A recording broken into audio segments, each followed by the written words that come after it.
ಪಶ್ಚಿಮ ಏಷ್ಯಾದಲ್ಲಿ ವೇಗವಾಗಿ ಉಲ್ಬಣಗೊಳ್ಳುತ್ತಿರುವಂತಹ ಸಂಘರ್ಷದ ಹಿನ್ನೆಲೆ ಪ್ರಧಾನಿ ನರೇಂದ್ರ ಮೋದಿ ಅವರ ಅಧ್ಯಕ್ಷತೆಯಲ್ಲಿ ನಿನ್ನೆ ಸಂಜೆ ಭದ್ರತೆ ಕುರಿತಾದ ಸಚಿವ ಸಂಪುಟ ಸಮಿತಿಯ ತುರ್ತು ಸಭೆ ನಡೆಯಿತು.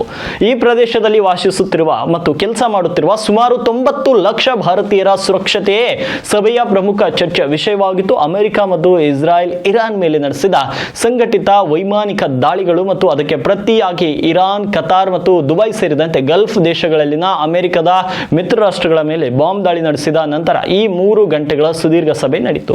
ಈ ಯುದ್ಧದಂತಹ ಪರಿಸ್ಥಿತಿಯು ಇಡೀ ಪ್ರದೇಶವನ್ನ ಗಂಭೀರ ಸಂಕಷ್ಟಕ್ಕೆ ತಳ್ಳಿದ್ದು ಭಾರತದ ಉನ್ನತ ನಿರ್ಧಾರ ತೆಗೆದುಕೊಳ್ಳುವ ಸಂಸ್ಥೆಯಾದ CCSಗೆ ಮಿಲಿಟರಿ ಬೆಳವಣಿಗೆಗಳ ಬಗ್ಗೆ ಸಮಗ್ರ ಮಾಹಿತಿ ನೀಡಲಾಯಿತು. ಇನ್ನು ಸಭೆಯಲ್ಲಿ ಭಾರತೀಯ ಸಮುದಾಯದ ಭೌತಿಕ ಸುರಕ್ಷತೆಯ ಜೊತೆಗೆ ನಾಗರಿಕರು ಎದುರಿಸುತ್ತಿರುವ ತರ್ಕಬದ್ಧ ಸವಾಲುಗಳ ಬಗ್ಗೆಯೂ ಕೂಡ ಪರಿಶೀಲಿಸಲಾಯಿತು. ಪ್ರಮುಖವಾಗಿ 11 ದೇಶಗಳ ವಾಯು ಪ್ರದೇಶ ಮುಚ್ಚಲ್ಪಟ್ಟಿದ್ದರಿಂದ ಭಾರತೀಯ ವಿಮಾನಯಾನ ಸಂಸ್ಥೆಗಳ 350 ಅಂತಾರಾಷ್ಟ್ರೀಯ ವಿಮಾನಗಳು ರದ್ದಾಗಿವೆ. ಪರೀಕ್ಷೆಗಳಿಗೆ ಹಾಜರಾಗಬೇಕಿದ್ದ ಭಾರತೀಯ ವಿದ್ಯಾರ್ಥಿಗಳ ಭವಿಷ್ಯದ ಬಗ್ಗೆಯೂ ಕೂಡ ಈಗ ಕಳವಳ ವ್ಯಕ್ತಪಡಿಸಲಾಯಿತು. ಇದಲ್ಲದೆ ಭಾರತದ ಇಂಧನ ಭದ್ರತೆ ಅಗತ್ಯವಾಗಿರುವ ಹಾರ್ಮುಜ ಜಲಸಂಧಿಯ ಮೂಲಕ ನಡೆಯುವ ಕಡಲ ವ್ಯಾಪಾರ ಮಾರ್ಗಗಳ ಅಡೆತಡೆಗಳ ಬಗ್ಗೆಯೂ ಕೂಡ ಸಭೆಯಲ್ಲಿ ಗಂಭೀರ ಚರ್ಚೆ ನಡೆಯಿತು. ಪ್ರಧಾನಿ ಮೋದಿ ಅವರು ಇಸ್ರೇಲ್ ಪ್ರಧಾನಿ ಬೆಂಜಮಿನ್ ನೆತನ್ಯಾಹು ಅವರೊಂದಿಗೆ ಮಾತನಾಡಿ ನಾಗರಿಕರ ಸುರಕ್ಷತೆಯೇ ಭಾರತದ ಮೊದಲ ಆದ್ಯತೆ ಅಂತ ತಿಳಿಸಿದ್ದಾರೆ.